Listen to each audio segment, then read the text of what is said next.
지금 거론되는 하정우 수석이 민주당 후보 공천받아 나오고 예. 조국 나오고 뭐 하정우 수석 가능성 있습니까? 박민식 하면 예. 게임이 되겠습니까? 그러니까요. 하정우 수석은 뭐 어쨌든 굉장히 중요한 역할을 하고 있어서 AI 미래 기획 수석이잖아요. 맞습니다. 굉장히 중요한 역할을 하고 있어서 예. 나올 수 있겠느냐 이런 염려들을 많이 하는데 예. 전재부장은 러브콜 몇 번 했고 예. 본인도 청와대 아닌 다른 곳에서 뭐 역할이 있다면 예. 국회도 역할이 있겠죠. 뭐 그런 예. 쪽에 그쵸. 인공지능 예. 쪽에 뭐 그런 입법도 예. 본인이 더 잘 알 테니까. 예. 그래서 어제 오늘 기류가 좀 바뀐 것 같아요. 하정우 수석이 올 가능성이 높다고 나 현장에서. 진짜요? 이야기하고 있어요. 오. 나도 충분히 그럴 수 있겠더라고요.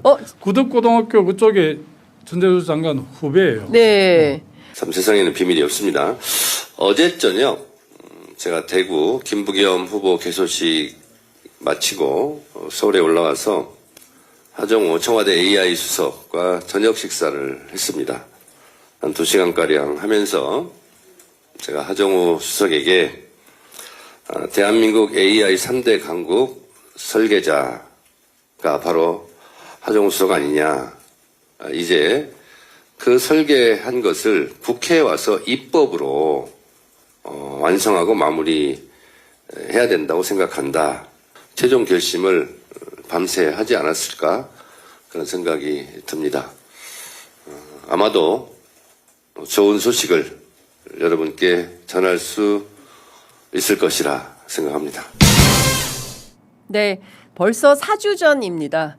취재 편의점 단독으로 보도해드린 대로 하정우 AI 수석이 이번 부선 북갑 재보선 출마를 위해서 청와대를 떠납니다. 아마도 언론 보도에 따르면 어제 오후에 사의를 표명한 걸로 전해지고 있고요. 제가 알기로는 오늘 오전 9시 40분경에 지금 한 1시간 정도 남았네요.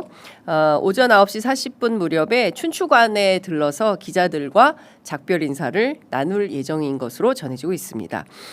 기자들과 석별회정을 나누면서 어떤 이야기를 나눌지 저도 궁금한데요. 오늘 그 방송 마치고 춘추관에 가서 기자들에게 물어봐서 하정우 수석이 무슨 얘기 하더냐 제가 종합해서 내일 또 보도해 드리도록 하겠습니다. 취재 편의점 첫 보도를 시작으로 해서 한 달 내내 하정우 수석 출마 문제를 가지고 설왕설래했던 수많은 설화들이 그야말로 주마등처럼 지나간다라는 말씀을 좀 드릴 수 있을 것 같은데요. 그야말로 저도 이제는 말할 수 있다. 컨셉으로 지난 시기 하정우 수석과 나눈 대화 한 토막을 소개할 수 있을 것 같습니다. 사실 제가요, 그 지난 6일 김두관 전 지사 출연 이후에 하 수석에게 직접 물었습니다. 정말 출마하시는 겁니까? 최근 며칠 사이에 기류가 확 바뀌었다는 소문이 있습니다. 라고 하니까 첫 번째 반응은 당에 좀 물어봐 주실래요? 이렇게 얘기를 했어요. 이거는 그 정치부 기자 1년 차, 2년 차만 되어도 이게 무슨 뜻인지는 바로 간파를 합니다. 여러분들도 간파가 바로 되시죠? 이게 무슨 뜻인지. 저 출마할 거예요. 네, 이런 뜻이지 않은 한 청와대 AI 수석이 청와대 당국자가 당에 물어봐달라 이런 얘기는 할 수가 없는 것입니다. 만약에 출마를 안 할 요량이라면 그거 무슨 말씀이십니까? 있을 수 없는 일입니다. 이렇게 딱 잘라서 이야기하거든요. 근데 첫 반응이 당에 좀 물어봐 주실래요? 이렇게 얘기를 했다는 거. 실제 정치권에서 곤란한 질문 나올 때 어떻게 하느냐 요령이 있죠. 답변하지 않겠습니다. 그것은 사실과 다르기 때문에 법정 대응하겠습니다. 뭐 이런 등등으로 아주 그 포멀한 입장을 이렇게 냅니다. 아예 전화를 안 받거나 예를 들어서 카톡이나 텔레그램 메시지를 읽지 않은 표시로 나오게 만드는 것도 정치인들의 대응 방법이다. 이런 말씀을 좀 드릴 수 있겠는데요. 본인의 출마 문제와 관련해서 당에 문의를 해달라는 얘기는 출마를 기정사실화한 것과 다름없다. 이렇게 봐야 될 것 같습니다. 이게 끝이 아닙니다. 네, 이게 끝이 아니고요. 좀 지나서 다시 한번 또 메시지가 왔는데요. 그거 정무수석한테 좀 물어봐 주세요. 이렇게 또 재차 얘기가 왔어요. 무슨 얘기냐? 생각해 보니까 가만히 있어봐. 내가 당에 문의해 달라 그러면 이거 너무 직접적으로 하는 것 같으니까 차라리 쿠션을 좀 돌려서 정무수석 거쳐서 당으로 가는 게 낫겠다 이런 판단을 했던 걸로 보입니다. 열심히 취재하는 제가 또 가만히 있었겠습니까? 바로 또 정무수석에게 연락을 했죠. 홍익표 수석 껄껄 웃으면서 던진 첫 마디는 나는 찬성이야 이렇게 이야기를 한 것이었습니다. 하수석 발언 두고 홍익표 수석하고 제가 한참 동안이나 웃었었는데요. 이 자체로는 하정우 수석이라는 사람이 정치 문법에는 아직은 생경한 정치 초보, 풋풋한 정치 초년생이다. 이런 인상을 가득 풍겼기 때문에 그러합니다. 본인 거취와 관련해서 사실 누구에게 떠밀어서도 안 되고 본인 스스로 진퇴를 결정해야 함에도 불구하고 그러지 못했던 것은 아직 정치가 서툴기 때문이 아니냐라고 해석이 됩니다. 무엇보다 이재명 대통령께서 하수석 어디서 지금 뭐 자꾸 그 바람 불고 그러는데 흔들리면 안 된다 라고 얘기했던 것도 네 알겠습니다라고 했던 거 여러분 국무회의 석상 기억하시죠? 오늘 또 국무회의가 열리는데요. 이 자리에서 이재명 대통령 하정우 수석에 대해서 어떤 얘기를 할지 귀추가 주목됩니다. 저희 취재편의점 그 유튜브 채널을 통해서도 국무회의 라이브가 함께 방송이 되니까요. 국무회의까지 굳이 가지 마시고 취재편의점을 통해서 한 번에 두 방송을 동시에 시청하실 수 있는 그런 서비스를 저희가 해드리도록 하겠습니다. 앞서 보신 대로 하정우 수석은 정청래 대표와 면담을 통해서 출마 결심이 이미 교쳤다고 볼 수가 있고요. 좀 더 제가 청와대 내부를 취재해 보니까 하정우 수석 출마 문제는 비교적 오래전부터 논의가 됐던 것으로 전해집니다. 그러니까 하정우의 정치할 결심은 생각보다 어제 오늘 갑자기 결정된 것은 절대 아니다라는 말씀을 드릴 수 있겠습니다. 청와대의 고위 관계자 또는 관계자들을 두루 취재해 보면 이렇게 하정우 수석 정치하려고 오래전부터 그랬어요. 이렇게 얘기하는 것이 아니라 하정우 수석 출마하려고 준비한 거 굉장히 오래된 거죠. 뭐 이런 식의 반응인 거죠. 왜냐하면 당국자들이라 개인의 정치에 대해서 적극적으로 의견 피력하기 어렵기 때문에 입은 있지만 말은 하기 굉장히 곤란한 뭐 이런 태도다라는 말씀을 좀 드리겠습니다. 하수석뿐만 아니라 전운수 대변인 제가 지난주에 설명해 드린 대로 저희 취재편이죠. 이번에 다 맞췄습니다. 네.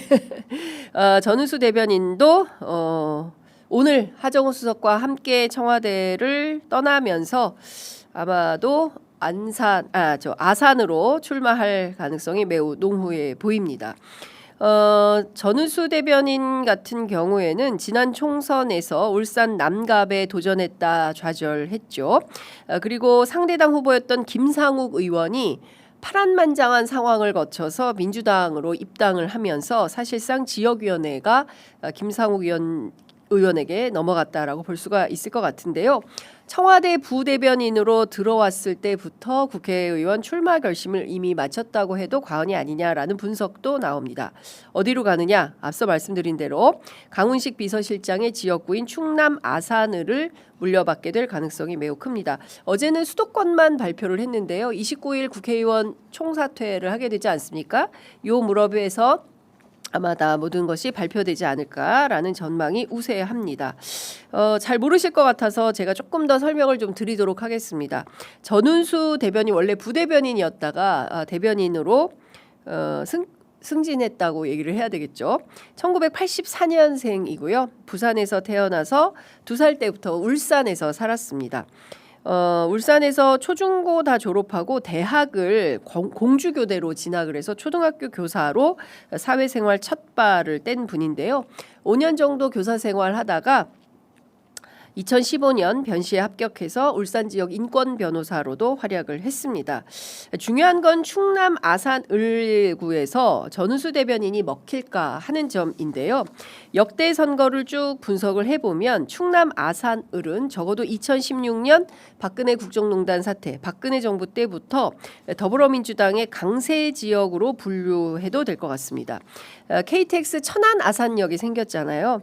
여기를 중심으로 신도시가 형성되었고 제가 직접 가보니까 와 어마어마한 신도시더라고요. 천안 아산역을 중심으로 해서 주변이 빽빽한 아파트 숲이다. 그러니까 우리가 알던 옛날에 70년대 80년대 대학을 다녔던 그런 분들이 생각하는 그런 아산이 절대 아니다. 강남 같았어요. 실제로. 예. 신도시가 형성이 되어 있고 그리고 삼성 디스플레이 시티 등 대규모 산업단지가 입주한 상태에서 주거와 상업 뭐 이런 것들이 빠르게 정착된 도시이기 때문에 사실상 민주당 지지 성향이 강한 유권자들이 폭넓게 포진되어 있다. 이렇게 분석해도 될 것 같습니다. 하정우 전운수 두 청와대 인사에 이어서 김남국 전 디지털 소통 비서관도 어제 저녁 발표가 됐습니다. 안산 갑구에 전략 공천이 되었는데요. 많은 분들이 어떻게 되는 거야 라고 궁금해했던 김용전 부원장은 이번에 공천에서 배제가 되었습니다. 민주당 주변 전략단위 취재를 해보면 가장 많이 나오는 이야기는 빌미를 주어서는 안 되는데 경우에 따라서 이것이 혹여 빌미를 주어서 영남권 선거까지 영향을 미치지 않을까. 특히나 아시는 것처럼 지금 서울 그리고 영남 특히 부산 지역 같은 경우에는 무당층으로 빠져나간 유권자들이 상당합니다. 30%대에 근접한 수치도 조사가 되는데요. 지난주 NBS 그리고 갤럽 여론조사를 종합해 보면 이 무당층이 어디로부터 파생되었나 국민의힘으로부터 이탈한 유권자층이라는 거죠. 그러면 국민의힘으로부터 이탈한 이 무당층이 민주당으로 바로 갈까요? 아니면 무당층에 있다가 다시 국민의힘으로 유턴하게 될까요? 지난 선거 패턴을 뭐 잠시 후에 우리가 김봉신 대표 모셔서 말씀을 좀 들어봐야 되겠지만 대체로 제가 선거 보도를 취재한 입장에서 볼 때 대개의 경우에는 국힘으로 유턴을 하게 됩니다. 보수당으로 유턴을 하고 그 중에 일부가 이제 민주당으로 넘어가게 되든, 그러니까 중도 우, 중도 좌 이렇게 구분해 볼 수 있는데 중도 보수, 중도 진보 양쪽에 있는 분들이 진보 쪽에 계신 분들은 민주당 쪽으로 그리고 또 보수 쪽에 계신 분들은 국힘으로 이제 수렴이 되더라라는 것입니다. 그래서 이 무당파가 어떻게 될지도 굉장히 이제 중요한 포인트가 될 수 있겠다라는 말씀을 좀 드릴 수 있을 것 같습니다. 뿐만 아니라 어제 이광재 전 지사는 경기도 하남갑에 그리고 김용남 전 의원은 평택을로 가게 되었습니다. 박수 한번 쳐주실래요? 제가 대체로 다 맞췄거든요. 네. 제가 취재한 바에 따르면 민주당 전략공관위가 막판까지 가장 고심했던 수도권 지역은 평택을인 걸로 확인이 됩니다. 이광재 지사가 또 김용남 전 의원도 나 평택을만은 절대로 가고 싶지 않다. 이유는 바로 조국 대표 때문인 것이죠. 이광재 전 지사 쪽 취재를 하면 이건 너무한 거 아니냐라는 얘기가 나왔습니다. 이런 입장을 밝혔다고 하는데요. 어떻게 나한테 평택에 가서 조국하고 붙으라고 할 수가 있어? 이건 너무한 거 아니야? 일설 첫 번째. 그럴 거면 차라리 이번 재보선에 출마하지 않겠다라는 것이 지난주 목요일의 태도였다고 합니다. 차라리 분당에 남겠다. 2년 금방 간다. 현재 분당 분위기 나쁘지 않다. 강원도지사 후보도 양보했는데 평택을이 웬 말이냐. 우리끼리 싸우라고 하는 것은 사실상 이것은 제가 말을 옮기기가 좀 어려운 뭐 그런 수준의 단어까지 나왔습니다. 절대로 평택을은 가지 않겠다. 평택을 갈 바엔 차라리 그냥 분당에 남을 거고 이번 재보선 출마하지 않겠다라는 입장이 워낙 완강해서 아마도 김용남 의원이 가게 된 것 같은데요. 김용남 전 의원도 여러 취재를 통해서 확인한 바는 난색을 표하는 것은 마찬가지였습니다. 이런 얘기를 했습니다. 영입인사인데 그래도 영입인사 불러놓고 사지로 모는 건 또 무슨 경우냐 이런 속상한 발언도 나왔었습니다. 물론 당이 결심하면 나는 어디든 간다라고 밝히긴 했지만 용남 가남 하남인데 왜 평택 가라고 하남 이제 이렇게 얘기를 하기도 했습니다. 상당히 부담스럽다라는 거죠. 일단 아시는 것처럼 선거는 일단 시작되면 그 순간부터 후보들끼리는 피철철입니다. 예. 그야말로 마지막 한 표가 자신에게 오기까지 그 최선을 다하는 모습을 이제 선거보도하면서 옆에서 지켜보면 왕왕 안쓰러울 때도 있어요. 이제 그런 정도로 일단 시작되면 이거는 피철철이다. 누구도 상대를 우리 함께 해요 뭐 이렇게 우애 있게 하는 경우를 저는 보질 못했습니다. 대개의 경우는 정당 내부 경선에서부터 파열음이 시작되고요. 국민의힘 보십시오. 지금 보면 저게 2007년, 2008년 소위 얘기하는 친이 친박계 갈등이 오늘까지 오는 거거든요. 최소 30년 한 세대는 가는 게 갈등이다. 그러니까 사실 민주당 안에서 또는 조국혁신당 안에서 원래 합당하기로 했던 양당이었던 거죠. 물론 무산은 됐습니다만 그리고 이 합당이 어떻게 될지 현재로서는 알 수 없지만 평택을의 전투라고 해야 되겠죠. 평택을 대전이 어떻게 진행되느냐에 따라서 상황이 많이 바뀔 수 있겠다라는 전망도 생깁니다. 단일화 변수가 굉장히 커질 수밖에 없다라는 생각이 또 드는데요. 이유는 이 평택 을구 지역에 터줏대감이 있습니다. 누구냐? 바로 유이동 전 국민의힘 의원입니다. 고향이에요. 그래서 이런 말이 정치권 안에 있습니다. 평택을의 30%는 유이동이 먹고 들어간다. 예. 이 무슨 얘기냐면 민주진보 진영에게 결단코 만만한 지역은 아니다라는 것입니다. 단일화하지 않으면 못 이겨요. 거기 단일화해야 될걸요? 라는 얘기가 벌써부터 쏟아지는 이유이기도 합니다. 어제 프레시안에서 여론조사를 했던데요. 쭉 이어집니다. 그 조사 결과를 종합을 해볼 때 단일화 없이 고가 가능하냐 그렇지 않으냐 아마 치열하게 아마 지금 이 순간도 어쩌면 여론조사가 각 당에서 돌아가고 있지 않을까 싶은데요. 여론조사 상황이 종합이 돼서 예를 들어 조금이라도 오차범위내 접전 오차범위내의 그 국힘 쪽이 우세하다라는 결론이 나오면 아마도 단일화는 상수가 될 거다.